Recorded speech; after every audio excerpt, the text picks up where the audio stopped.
ክቡር አፈጉባኤ አገኘው ተሻገር፣ ክቡር የፓርቲያችን ምክትል ሊቀመንበር ተወደን ፋራህ፣ የተከበራችሁ የክልል ርዕሳነ መስተዳድሮች፣ ሚኒስትሮች፣ አምባሳደሮች፣ ክቡር አቶ መላኩ አለበል ያማረ ኤክስፖ ያዘጋጁልን፣ እንዲሁም ከሳቸው ጋር በመሆን የጭንቅላታችሁን የልባችሁንና የእጃችሁን የሥራ ውጤት ለኛ ለማሳየት ለማስተማር ገበያ ለማስተሳሰር እዚህ ቦታ ምርታችሁን ይዛችሁ የቀረባችሁ የግሉ ሴክተር ተዋንያን በሙሉ እንኳን ለሶስተኛው ኢትዮጵያ ታምርት ኤክስፖ አደረሳችሁ አደረሰን ለማለት እወዳለሁ።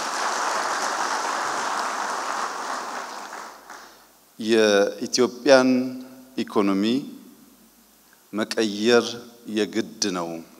ያልተቀየረ ኢኮኖሚ የጸና ሀገር ሊያቆም አይችልም የሚል እሳቤ ይዘን ኢኮኖሚውን ማንቀሳቀስ እንደ ኢንትሪ ፖይንት የወሰድነው አጠቃላይ ኢንዱስትሪ ነው።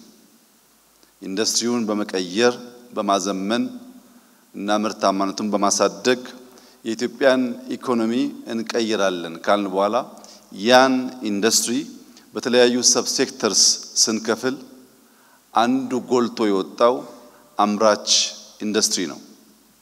አምራች ኢንዱስትሪ በራሱ እንዲያድግ ብቻ ሳይሆን አምስቱ የኢኮኖሚ ምሰሶ ተብለው የተለዩ ጥቅል ኢንዱስትሪዎችን ድልድይ ሆኖ ማዘመን፣ መቀየር፣ ማሳደግ እንዲችል ታሳቢ ተደርጎ የተዘጋጀ የ10 ዓመት የብልጽግና እቅድ ነበረን። በዚህ እቅድ ውስጥ ግብርናን እንደ አንድ ምሰሶ ስንወስድ አምራች ኢንዱስትሪው ድልድይ ሆኖ ግብርናን ለሀገር ውስጥ ፍጆታና ለውጭ ገበያ አቅራቢ መሆን በሚችል መልክ ይቀይረዋል የሚል እሳቤ ነበረን። ሁለት ምሳሌዎች ከግብርና ሴክተር ለማንሳት ኢምፖርት እናደርግ የነበረውን ስንዴ በሀገር ውስጥ ምርት መተካት ስናስብ አምራች ኢንዱስትሪው ትራክተር፣ ፓምፕ፣ ድሪፕ ኢሪጌሽን ያመርታል በሚል እሳቤ ነበር። በኢትዮጵያ ውስጥ በርካታ ማሽኖች መገጣጠም ማምረት የሚያስችል አቅም እየጎለበተ ሲመጣ ለአመታት እስከ $1 ቢሊዮን ገደማ ለኢምፖርት ስናወጣ የነበረውን የስንዴ ምርት በሀገር ውስጥ ለማምረት አስችሎናል። በሀገር ውስጥ ማምረትና መተካት ብቻ በቂ ስላልነበረ የግብርና ሴክተር ኤክስፖርቱን ማሳደግ አለበት የሚል እሳቤ ስንይዝ ድልድይ ሆኖ ያን ሴክተር ያንቀሳቅሳል ብለን ያሰብነው አምራች ኢንዱስትሪ ነው። ሁላችሁም እንደምታውቁት ቡና በኢትዮጵያ ኤክስፖርት ረዘም ላለ ጊዜ ውስጥ ከፍተኛውን ድርሻ ሲጫወት ቆይቷል። የቡናን ምርታማነት ለማሳደግ አምራች ኢንዱስትሪው ለችግኝ ፕላስቲክ ማምረት ካልቻለ፣ ለኢሪጌሽን ቲዩቦች ማዘጋጀት ካልቻለ፣ መልቀሚያ መኮትኮቻ ማሽኖች ማምረት ካልቻለ ቡና ብቻውን ማደግ አይችልም። ዘንድሮ 400,000 ገደማ ቶን ቡና ለውጭ ሀገር ገበያ ውለን በኢትዮጵያ ታሪክ ለመጀመሪያ ጊዜ $2 ቢሊዮን ገደማ ገቢ አግኝተናል። ይሄ ከአምናው እንኳን ሲወዳደር $1.4 ቢሊዮን ነበር አምና ቡና ያስገባ ነው። ዘንድሮ $2 ቢሊዮን ገደማ ሆነ ማለት ለውጡ ሲጀመር ከነበረበት 700 ሚሊዮን ገደማ ወደ 3 እጥፍ ያደገ እንዲሆንና ግብርና አንዱ የእድገታችን ምሰሶ ሆኖ እንዲቆም ያደረገው አምራች ኢንዱስትሪ ነው። በሁለተኛነት በምሰሶነት የወሰድነው ማይኒንግ ነው። ማይኒንግ በጥቅሉ ኢንዱስትሪ ውስጥ የሚያርፍ ቢሆንም እንደ አንድ ምሰሶ አምራች ኢንዱስትሪው ድልድይ ሆኖ ሽግግር ያረጋግጥለታል የሚል እምነት ነበር። ሁላችሁም እንደምታውቁት ኢትዮጵያ በተፈጥሮ ሀብት የታደለች ሀገር ናት። በርከት ያሉ የማይኒንግ ሀብት አላት። አሁን ዓለም ይጠቀምበት የባትሪ ሮ ማቴሪያል ሊቲየም እኛ ሀገር ውስጥ በስፋት ይገኛል። ለብረት አይረን ኦር ይገኛል። ለማዳበሪያ ፖታሽ ይገኛል። ኢትዮጵያ ውስጥ ወርቅና ነዳጅ ብቻ ሳይሆን በርከት ያሉ የከርሰ ምድር ሀብቶች አሉን። እነዚህን ሀብቶች አውጥተን ለመጠቀም አምራች ኢንዱስትሪው ጉልህ ሚና አለው። ልክ እንደ ስንዴውና እንደ ቡናው ከአመት 2 አመት በፊት በአገር ውስጥ ሲሚንቶ ምርት ቀንሶ ዋጋውም ከፍ ብሎን ይቸገር ነበር። አምራች ኢንዱስትሪው ባደረገው የድልይነት ሚና ሲሚንቶ በአገር ውስጥ ማምረት ተጨማሪ ምርት ማምረት በመቻላችን የሀገር ውስጥ ፍጆታ ማሟላት ብቻ ሳይሆን ለኤክስፖርት ዝግጅት እያደረግን እንገኛለን። ለኢምፖርት ሰብስቲዩሽን በአገር ውስጥ ብናመርትም ለውጭ ኤክስፖርት ደግሞ አምራች ኢንዱስትሪው ባለፉት 2 ኤክስፖዎች ኢትዮጵያ ወርቅ ማምረት የምትችልባቸውን ማሽኖች ማምረት በመቻሉና በመደገፉ ወርቅ በታሪካችን ለመጀመሪያ ጊዜ ከቡና በልጦ ትልቁ ኤክስፖርት ድርሻ የወሰደ ሲሆን ባለፉት 10 ወራት ወደ 2.5 ቢሊዮን ዶላር ገደማ ወርቅ ኤክስፖርት ማድረግ ችለናል። ማይኒንግ ለኢምፖርት ሰብስቲዩሽን ማይኒንግ ለኤክስፖርት የታለመለትን ግብ እንዲያሳካ ለማድረግ አምራች ኢንዱስትሪው የተጫወተው ሚና በጣም ከፍተኛ ነው። በሶስተኛ ደረጃ ምሰሶ ያልነው ቱሪዝም ነው። ቱሪዝም ውስጥ ኢትዮጵያ ባህል አላት፣ ኢትዮጵያ ታሪክ አላት። ባህሏና ታሪኳን አዘምነን ሰርቪስ መስጠት የሚያስችል አቅም ከገነባን ሊታዩ የሚገባቸው በጣም በርካታ ሀብቶች ኢትዮጵያ ውስጥ እንዳሉ ይታወቃል። በቱሪዝም ዘርፍ አዳዲስ መዳረሻዎችን መገንባት ብቻ ሳይሆን ቀደም ሲል የነበሩ አንድ ለናቱ የሚባሉ የኢትዮጵያን አባቶች የእጅ ስራ የጭንቅላት ውጤት እያረጁ እየወደቁ ያሉትን መልሰን ማደስ አንዱ ስራችን ነበር። ከዚህ ውስጥ በርካታዎቻችን በቅጡ ሰምተን የማናቀው አላላ ኬላ ሊጠቀስ ይችላል፣ ላሊበላ ሊጠቀስ ይችላል፣ ፋሲል ሊጠቀስ ይችላል፣ የአባ ጅፋር ቤተ መንግስት ሊጠቀስ ይችላል። እዚህ በመዲናችን የሚገኙ የሚኒሊክ የኃይለ ሥላሴ ቤተ መንግስት ሊጠቀሱ ይችላሉ። እነዚህ የነበሩ ጥንታዊ ሀብቶቻችን ታድሰውና ዘመኑን መዋጀት በሚችሉት አግባብ እንዲሰሩ ለማድረግ አምራች ኢንዱስትሪው አይተኬ ሚና ተጫውቷል። የነበረን የቆየን ነገር ማደስ የሚቻለው አምራች ኢንዱስትሪው ሚናውን ሲጫወት ብቻ ነው። አሮጌው በቂ ስላልሆነ አዳዲስ መዳረሻዎች በስፋት መገንባታችን ይታወቃል።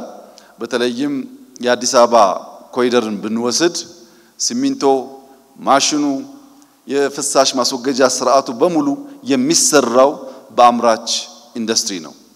በቱሪዝም ሴክተር እንደ አንድ ምሰሶ መውሰዳችን በሀገር ውስጥ ቱሪዝም ብቻ ሳይሆን በዚህ አመት የውጭ ቱሪዝም በመሳብ ከአፍሪካ ቀዳሚውን ድርሻ ይዘናል። 40% ገደማ እድገት ያሳየ ሴክተር ነው።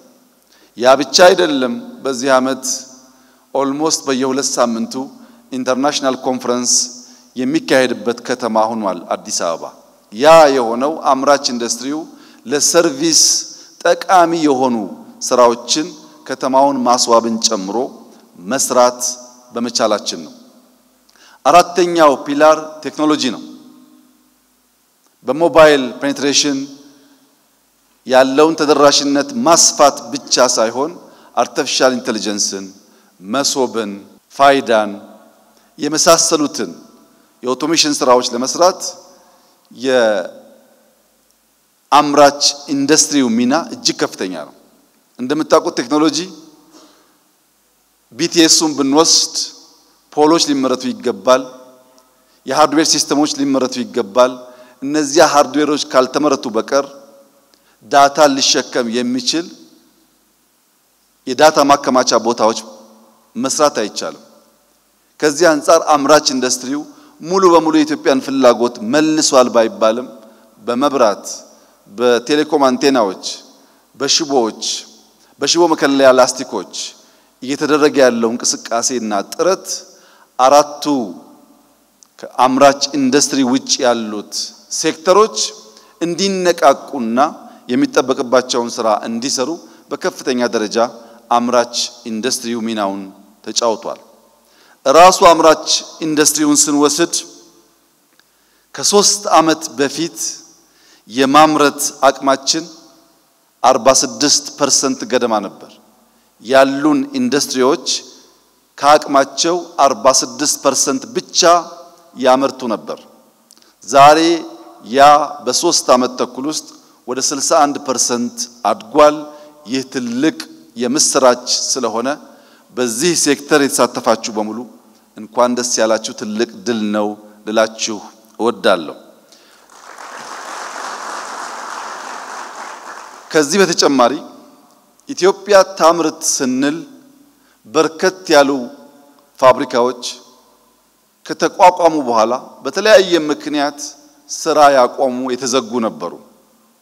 ከነዚህ ውስጥ 830 ተሰርተው ስራ ያቆሙ ፋብሪካዎች ባለፉት 3 ዓመታት የኢትዮጵያ ታምርት ንቅናቄ ውስጥ መልሰው ስራ እንዲጀምሩ የተበተኑ ሰራተኞች እንዲሰባሰቡ እና ምርታማነት እንዲያድግ ከፍተኛ ድርሻ እንዲወጡ ሆኗል። ለዚህም ንቅናቄውን የመሩ የቲም አባላት በእጅጉ ሊመሰገኑ ይገባል። ከዚህ በተጨማሪ ከ1 ሚሊዮን እስከ 90 ሚሊዮን ገደማ ኢንቨስት የተደረገባቸው አነስተኛ እና መካከለኛ ኢንዱስትሪዎች ባለፉት 3 ዓመት ተኩል ውስጥ በኢትዮጵያ 13800 አነስተኛና መካከለኛ ኢንዱስትሪዎች ስራ ጀምረዋል። 13800 ኢንዱስትሪዎች። ይህ ትልቅ የምስራችና ብስራት ስለሆነ ይህ ነገር እንዲሳካ መሬት፣ ኢነርጂ፣ ፍቃድ፣ ፋይናንስ በማቅረብና በመደገፍ የበኩላችሁን ሚና የተጫወታችሁ በሙሉ እንኳን ደስ ያላችሁ ልላችሁ ወዳለሁ። ከነዚህ አነስተኛና መካከለኛ ኢንዱስትሪዎች በተጨማሪ ወደ 325 የሚጠጉ ጌም ቼንጀር የሚባሉ ከፍተኛ ኢንዱስትሪዎች ባለፉት 3 ዓመት ተኩል ስራ ጀምረዋል። ከዚህም የተነሳ በዚህ ዓመት ብቻ ባለፉት 9 ወራት 3 ቢሊዮን ዶላር ገደማ ተኪ ምርት በሀገር ውስጥ ማምረት ተችሏል። ከዚህ ቀደም ከውጭ እናስገባቸው የነበሩና የውጭ ምንዛሪ የግድ የሚጠይቁ ሴክተሮች በሀገር ውስጥ ምርታማነት እያደገ በመምጣቱ 3 ቢሊዮን ዶላር ገደማ ወጪ ለማስቀረት ተችሏል። ይሄ ብቻ ሳይሆን በሀገር ውስጥ ያሉ ኢንዱስትሪዎች በኢትዮጵያ ያላቸው የገበያ ድርሻ ከ3 ዓመት በፊት 30% ገደማ የነበረው አሁን 41% ደርሷል። ምን ማለት ነው? ከውጭ ከምናስገባቸው ልዩ ልዩ ምርቶች ውስጥ 41%ቱ በሀገር ውስጥ ማምረት ተችሏል ማለት ነው። ይህ ፐርሰንቴጅ ማደግ አለበት። በሀገር ውስጥ የምናመርተው በስቶ ከውጭ የምናስገባው እየቀነሰ መሄድ አለበት። በ3 ተከታታይ ዓመታት 10% ካደግን ሌላ 3 ዓመት ሲጨመር ቢያንስ 50% እንደርሳለን ማለት ነው። በጀመርነው መንገድ ጠንክረን ከሰራን ይህ ጉዳይ ሊሳካ ይችላል።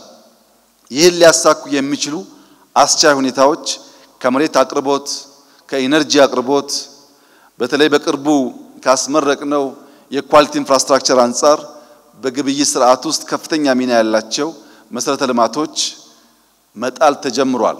በዚህ ዓመት አምራች ኢንዱስትሪው በከፍተኛ ደረጃ የኢነርጂ ፍላጎቱ አድጓል።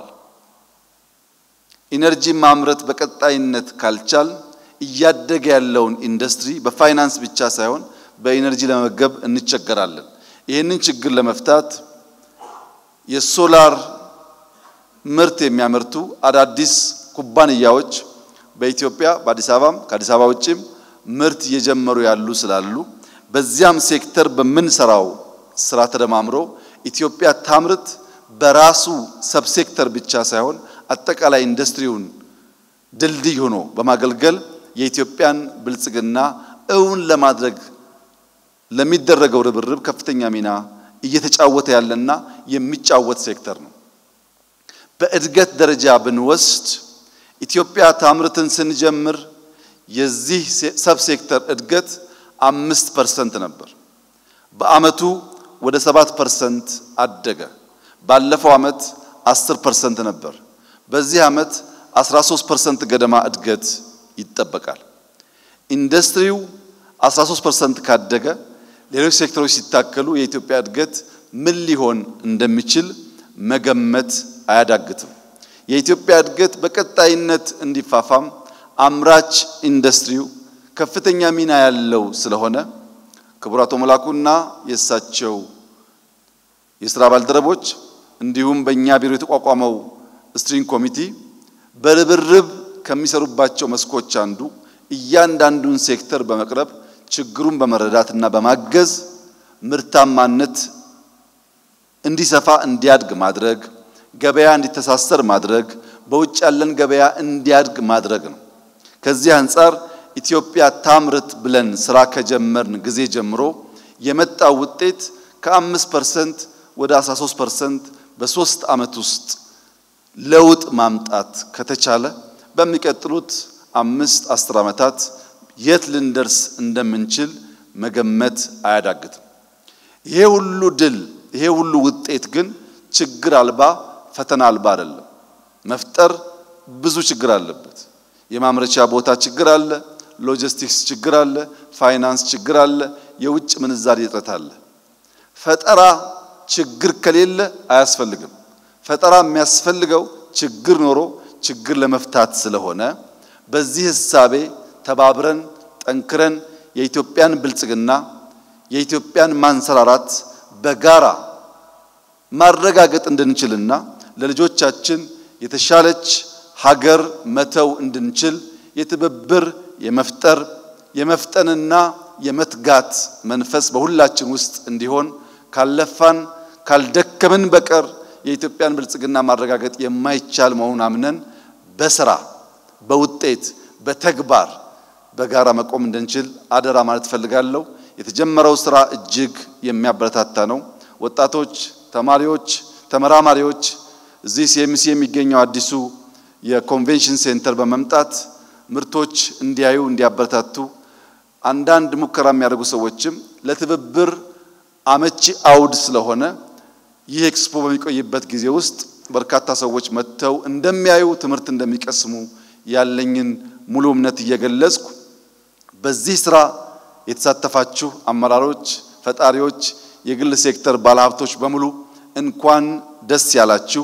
የኢትዮጵያን ማንሰራራት ጅማሮ ለማብሰር የሚያስችል መሰረት እየጣላችሁ በመሆኑ እጃችሁም ልባችሁም አእምሯችሁም ሳይታክት ተሰናስሎና ተደምሮ የኢትዮጵያን ብልጽግና እንዲያረጋግጥ አደራ አላችሁ ፈልጋለሁ። እጅግ አድርጌ አመሰግናለሁ።